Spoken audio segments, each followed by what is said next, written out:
সুদীপ্ত ঘরুই আহ, Dubai থাকে। ও অদ্ভুত ধরনের একটা পোর্টফোলিও দেখালো, মানে ওর স্বপ্ন 1 কোটি টাকার স্বপ্ন রয়েছে। কিন্তু সবচেয়ে বড় দুঃখজনক ঘটনা হচ্ছে যে এমন সব স্টকগুলোকে নিয়ে রেখে দিয়েছে। সেটা তোমরা জানলে খুব অবাক হয়ে যাবে, বা আপনারা জানলে অবাক হবেন যে এমনই পরিস্থিতি।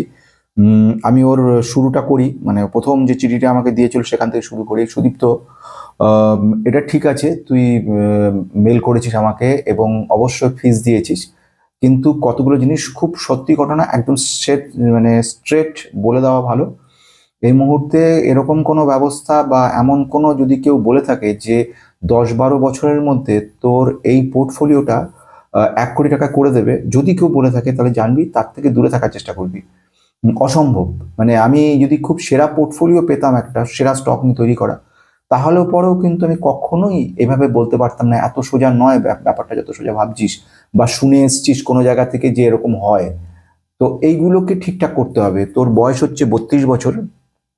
একটা জিনিস জানবি সবসময়তে, সেটা হচ্ছে পোর্টফোলিওটা সবসময় কিন্তু একটা এমনভাবে দেখা উচিত, মানে এমনভাবে যেটা কিন্তু নিজের ড্রিম, নিজের স্বপ্নটা কিন্তু চটপট হয় না। এরকম কোনো ম্যাজিক নেই আমাদের কাছে বা কারোর কাছেই নেই।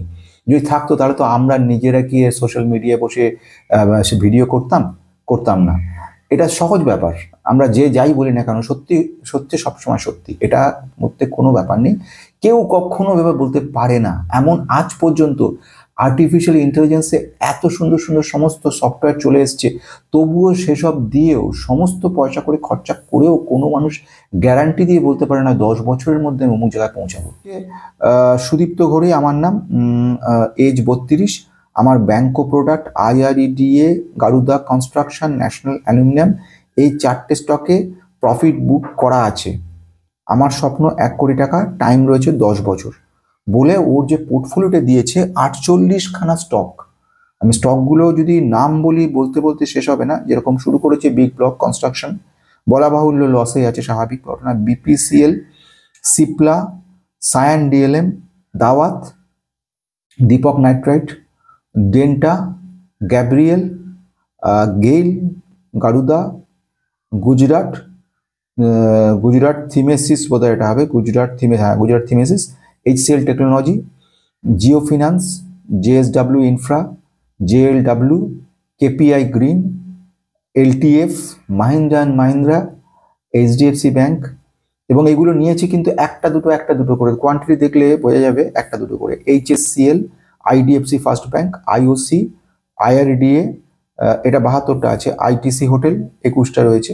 আচ্ছা, অনু ফার্মা 5টা, Apollo 4, Bajaj housing finance most probably 60টা, 60টা, হ্যাঁ।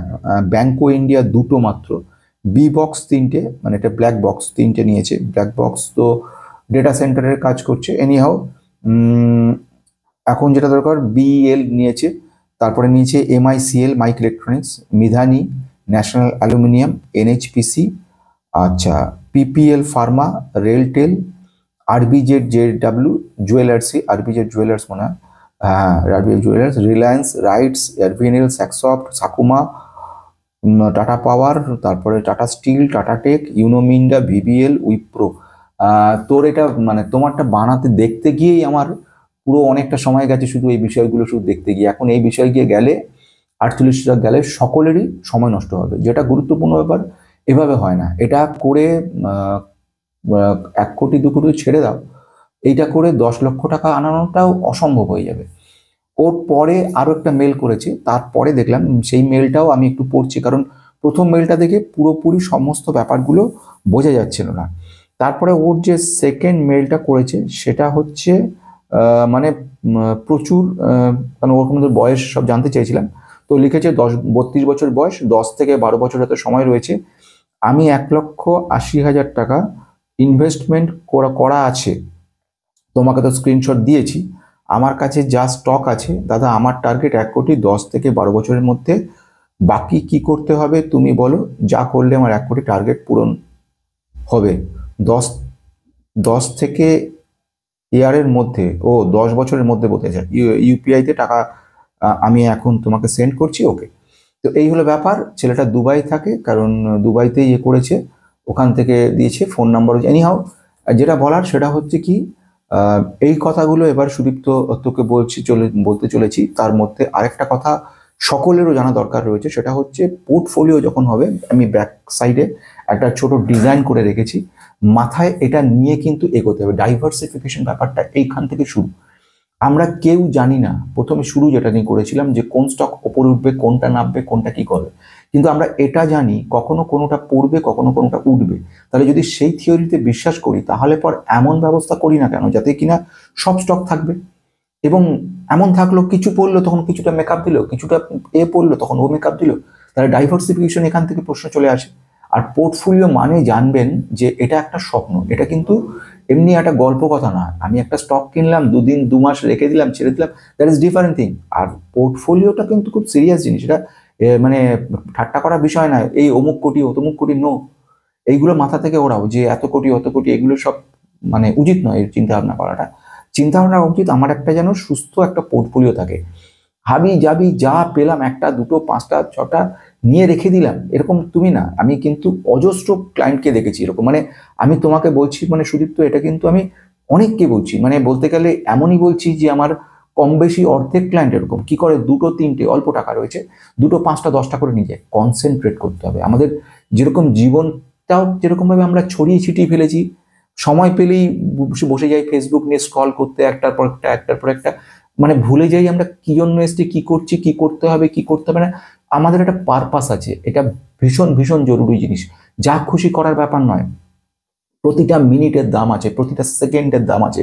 আমি যে কথা বলছি, আমি যে জিনিসটা বলছি, এইটা থেকে এই মিনিটটুকু প্রচুর দাম। এবং যারা এটা বুঝতে পারছেন, আপনারা পারছো তোমরা, তারা এটাকে কাজে লাগাও। প্রতিটা মিনিট নিজেকে নিজে বসে ভাবো একটা জায়গায় যে আমার সারাদিনে কতটা সময় আমি পাচ্ছি, আমার অবসর সময় সারাদিনে কতটা, সেই অবসর সময়টা আমি কি করব। যে সময় আমি কাজ করছি, কাজটাকে তো আমি বলতে পারবো না যে করবো না, কাজটা বাধ্যতামূলক, তার বদলে তুমি টাকা পাচ্ছ। এবারে যে সময়টা তোমার হাতে থাকছে, সে সময়টা কিন্তু খুব মানে গুরুত্বপূর্ণ, এবং সে সময় এমনভাবে তোমাকে কাজ করতে হবে, এমন মূল্যবান, মহামূল্যবান সময়। সেখানে কিন্তু সিলেক্টিভ হয়ে ছাড়া বাঁচার উপায় নেই। তোমার বয়স খুব সামান্য, এইরকম বয়সে যারা রয়েছে তাদের জন্য এই কথাটাই বলা, সিলেক্টিভ। আর বৃদ্ধ বয়স তাদের জন্য কি নয়, না, তারাও অ্যারাউন্ড 65 ইয়ার্স, 70 ইয়ার্স, অ্যাবভ 70। আমার এমন ক্লায়েন্টও আছে অ্যাবভ 70। তাদের উদ্দেশ্য এই কথাটা বলা, আপনারা যেটুকু সময় পাবেন নিজের জন্য একটু ব্যয় করুন, নিজের সঙ্গে থাকুন, নিজেকে নিয়ে থাকুন। স্ক্যাটার্ড নয়, ছড়িয়ে ছিটিয়ে এটা নিলাম প্রফিট করলাম, আবার ওটা নিলাম লস করলাম, নো। কনসেন্ট্রেট করুন। একটা করে এজ থাকে, যেরকম 20 থেকে 40-এর মধ্যে এক ধরনের টার্গেট, 40 থেকে 60-এর মধ্যে এক ধরনের টার্গেট, 60 থেকে 70 75 অ্যাবভ এইগুলোর টার্গেট আলাদা। সে সময় স্যাচুরেশন চলে আসে। এই সময়তে একটা ফিক্সেশন থাকে, নিজের যে সমস্তগুলো পূরণ হয়নি জীবনের, সেইগুলোর দিকে টার্গেট রাখা উচিত। নিজে খেটেছেন এত বছর ধরে, এবারের সময় আপনার রিল্যাক্স করার, এই সময়টা নিজের জন্য, রিল্যাক্সেশনের জন্য, যেটা পাননি গোটা জীবনে, যেটা ইচ্ছা ছিল সেইগুলোকে করা। এইগুলোর পার্ট হচ্ছে এটা। 40 থেকে 60-এর মধ্যে হচ্ছে টাকা হাতে প্রচুর থাকছে, মোটামুটি যেটুকু বলা যায়, সেই সময়ের মধ্যে ইনভেস্টমেন্টটা বাড়ানো দরকার। আর 20 থেকে 40-এর মধ্যে ইনভেস্টমেন্ট বেশি দরকার নেই, কিন্তু টার্গেট ওরিয়েন্টেড যেগুলো রাখবো, মানে টার্গেট রেখে দেবো। তোমার বয়স 32-এর যে মার্কে তুমি আছো, একদম ঠিকঠাক করো। এইখানে দেখতে পাচ্ছ কি, আমি একবার করে মুখেও বলেছি, auto sector, FMCG sector, fast moving consumer goods, IT sector, defence sector, rail sector, Pharma sector, bank sector, automobile sector, প্রত্যেকটা সেক্টরের কম বেশি রাখার চেষ্টা করো। ফার্স্ট ঘটনা এটা। পুরো আমি যেটা দেখলাম সুদীপ্ত, তোর যা হাল, 10 বছর কেন 100 বছরও এটা কিছু পূর্ণ হবে না। তুই বুঝতে পারছিস না ব্যাপারটা, যে নিয়ে রেখে দিলাম মানে এটা থেকে হয়ে গেল তা না, পুরোটাই খিচুড়ি, মানে এর মধ্যে কিচ্ছু নেই। মানে আমি কিভাবে মানে মানে এটা বলাটাও এখন অসম্ভব, মানে বিরাট সময় সারাদিন লেগে যাবে পুরো ব্যাপারটা বলতে। বিগ ব্লক, বিপিসিএল, সিপ্লা, এইগুলোর মধ্যে থেকে সিপ্লাটাকে রাখ ফার্মার মধ্যে, একটা করে যেটুকু যেটুকু বুঝতে পারছি এর মধ্যে থেকে এত খিচুড়ি না করে এখন ফার্মার মধ্যে থেকে সিপ্লাকে রেখে দে, যেটুকু রাখা যায়। এখান থেকে বিগ ব্লক, বিপিসিএল জানি না, সায়ান, ডিএলএমকে তুই রেখে দিচ্ছিস। আইটি রিলেটেড মানে সেমিকন্ডাক্টর রিলেটেড, সেখানে তুই ডিএলএমকে রাখ, এইটুকু পর্যন্ত বলা যায়। এখানে দাওয়াত, দীপক নাইট্রেট আমি কিছু এই মুহূর্তে তোর জন্য এইগুলো কোনো কাজে লাগবে না এখনই। আর ডেন্টা ঠিক আছে, ডেন্টা তোর ঠিক আছে, গ্যাব্রিয়েল রেখেছিস ঠিক আছে, কিন্তু এইগুলো বাকি, গেল, গারুদা, গুজরাট থিমেসিস, আবার HCLও নিয়ে রেখেছিস, জিও ফাইন্যান্স, জিও একদম একদম এগুলোকে বাদ দে। আমি তোকে একটা পোর্টফোলিও সহজভাবে বলে দিচ্ছি, সেইটা মোটামুটি তৈরি রাখ একদম সহজভাবে। সিপলা তোর ওখানে রেখে দিচ্ছিস, ঠিক আছে। ব্যাংকিং সেক্টরে রেখে দিচ্ছিস HDFC ব্যাংক। ফার্স্ট প্রাইমারি জিনিসগুলো তৈরি কর। অটো সেক্টরের মধ্যে হয় টাটা মোটরস, না হলে Mahindra and Mahindra. Fast moving consumer গুডসের মধ্যে VBL রাখতে পারো, ITC রাখতে পারো, দুটোই ভালো। আইটি সেক্টরে চলে আসো, KPI টেকনোলজি রাখতে পারো, HCL টেকনোলজি যেটা আছে ওটা রেখে দিতে পারো। চলে আসো defence sector, Hindustan aeronautic limited রাখতে পারো, অথবা এখান থেকে পারস ডিফেন্স রাখতে পারো, এমটার টেকনোলজি রাখতে পারো, যে কোনো একটা। বা HCL এর সঙ্গে মানে হিন্দুস্তান অ্যারোনটিক লিমিটেডের সঙ্গে তুমি রাখতে পারো, যেটা সেটা হচ্ছে এমটার টেকনোলজি। রেলের মধ্যে RVNL, IRFC, IRCON, যে কোনো একটা। তারপরে হয়ে গেল, এই হয়ে গেল তোমার মোটামুটি তৈরি। এইভাবে তৈরি করে আমার কাছে পাঠাবে। এখন এগুলো সব কম বেশি প্রফিট বুক করো, কোনো লাভ নেই এত বড় ছড়িয়ে ছিটিয়ে। কনসেন্ট্রেট করো, একদম পুরো কনসেন্ট্রেশন রাখো তোমার ওইখানে জগতে। আমি জানি তুমি দুবাই যেরম জায়গায় রয়েছো, যেখানে যা করছো বিভিন্নভাবে ট্রিকল মাইন্ড হয়ে আছে, মাইন্ডটা সেটেল নাই, তার ইম্প্যাক্ট তোমার আমি দেখতে পাচ্ছি, সাইকোলজিক্যাল ইম্প্যাক্ট পোর্টফোলিওর মধ্যে পড়েছে। এইগুলো থেকে বেরোতে হবে মানে ওইখানে জগৎ আলাদা, এই জগৎ আলাদা। এভাবে ছড়িয়ে ছিটিয়ে টাকাগুলোকে নষ্ট করবে না। লস হয়ে আছে কিছু কিছু জায়গায়, প্রচুর, ম্যাক্সিমামটাই অনেকই লসে রয়েছে, সেগুলো নিয়ে আফসোস করবে না। যতটুকু পারবে প্রফিট বুক করো, লস বুক করো দরকার পড়লে, সেগুলো করে টোরে একটা ফ্রেশ পুরো অলমোস্ট জিরো জায়গায় নিয়ে এসো। HCLকে রাখো, সিপলাকে রাখো। ব্যাংকের মধ্যে আমি তো খুঁজে পেলাম না তুমি আসল HDFC ব্যাংকে রেখেছো কিনা। আমি যে কটা বললাম সেগুলো লিস্টেও থাকে, সেগুলোকে ছেড়ে বাকি সব HDFC তুমি দুটো রেখেছো, এইগুলোকে রাখো। আর IDFC ফার্স্ট ব্যাংকে রেখেছো, ঠিক আছে। দরকার পড়লে এত খুঁজে এত ঝামেলা করার তোমার জন্য কোনো দরকার নেই। তোমার হচ্ছে বেসটা তৈরি নেই, এগুলো দিয়ে তুমি কি করবে? সাকুমা রেখেছো, কি জানো সাকুমা কি কাজ করে না করে? তুমি আর আর RBZ রেখেছো জুয়েলার্সে। হঠাৎ RBZ কেন রেখেছো, যেখানে তোমার প্রিলিমিনারি ভিত তৈরি নেই? ভিত যদি তৈরি না থাকে তুমি ওর উপরে এগুলো এক্সপেরিমেন্ট করার মানে কি? এগুলো আননেসেসারি। আমি মানে এটা আমাদের ইন্ডিয়ান কনসেপ্ট রয়েছে যে লেবার না হলে পর টাকা ইনকাম করা যায় না, মাটি কপালে তবেই ইনকাম করা যায়, কিন্তু ব্যাপারটা তা না। এইখানে যে ব্যাপারটা রয়েছে এটা কিন্তু অনেক বেশি গুরুত্বপূর্ণ। ভাবছো যে পরিশ্রম না করলে ইনকাম, পরিশ্রম যদি করতে হয় পড়াশোনা করো, যে সময়টা পাবে কিছু ইনভেস্টমেন্টের বই নাও, নিয়ে সেগুলো পড়া শুরু করো। একদম লাস্ট কথায় চলে আসছি। 1 নাম্বার, তোমার পোর্টফোলিওটা অলমোস্ট জিরো, 1 কোটি দূরস্থান। আমি 10 লাখেও কোনো আশা দেখছি না, এতে খারাপ ভাবো ভালো ভাবো আমার কিছু যায় আসে না। 2 নম্বর, সেকেন্ড পার্ট, টোটালি ডাইভার্সিফাই করো। 48টা কমিয়ে 12 থেকে 16টার বেশি কিছুতে রাখবে না, হয়ে গেল দুটো। তৃতীয় ব্যাপার হচ্ছে আরও কিছু রয়েছে, যারা একটু অ্যাডভান্স যেতে চাইছে তাদের জন্য কনজিউমার ডিউরেবলস রয়েছে, কনজিউমার স্টেপলস রয়েছে, কমিউনিকেশনের উপর কিছু রাখতে পারো, সার্ভিসের উপর কিছু থাকবে, আর রিয়েল এস্টেটের কথা, যেগুলো আমি আনিনি এর মধ্যে। কেন আনিনি, বাইরে রেখেছি, কারণ হচ্ছে এগুলো নিজেকে তৈরি করে নিতে হবে। এগুলো অনেক পরে একটা ম্যাচিওর পোর্টফোলিওতে এইসব জিনিস চিন্তা ভাবনা করা যায়। 1-1.5 বছর আমার মানে আন্ডারে থেকে পোর্টফোলিওগুলো ঠিকঠাক করিয়ে তারপরে এইগুলো চিন্তা ভাবনা করা যাবে। এখন এসব নিয়ে কোনো মাথা কাম দরকার নেই তোর। আজকে ভিডিও শেষ করতে চলেছি। ভিডিওর লাস্ট অংশে শেষ কথা বলার, পোর্টফোলিওটা কিন্তু খুব সাবধান, একদম সিরিয়াসভাবে কাজ করো, শেখো, বোঝো।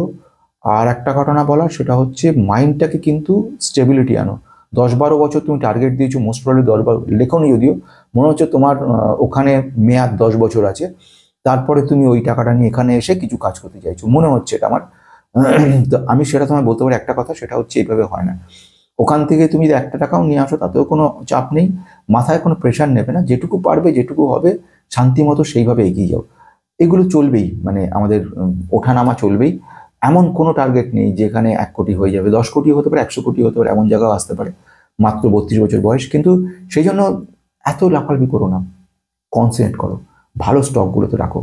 যদি দুর্দিন আসে, তোমার যে পোর্টফোলিওটা আছে এমনকি চলে যেতে পারে, প্রায় নীল হয়ে যেতে পারে, মানে জিরো হয়ে যেতে পারে, এমন সাকুমা থেকে শুরু করে বাকি যেগুলো আছে, শুধু নাম বলা যাবে না এখন সব, কিন্তু এইগুলোতে করা যায় না। আজকের মতো শেষ হলো। নেক্সট আবার দেখা হবে। পোর্টফোলিও অ্যানালিসিস করার জন্য সামান্য একটা ফিজ নিয়ে থাকি। এখন এই মুহূর্তে 2-3 জন আরও বলে রেখেছে, তাদেরগুলো করছি, অবশ্য বাকিদেরগুলো করে দেবো আজকের মতো।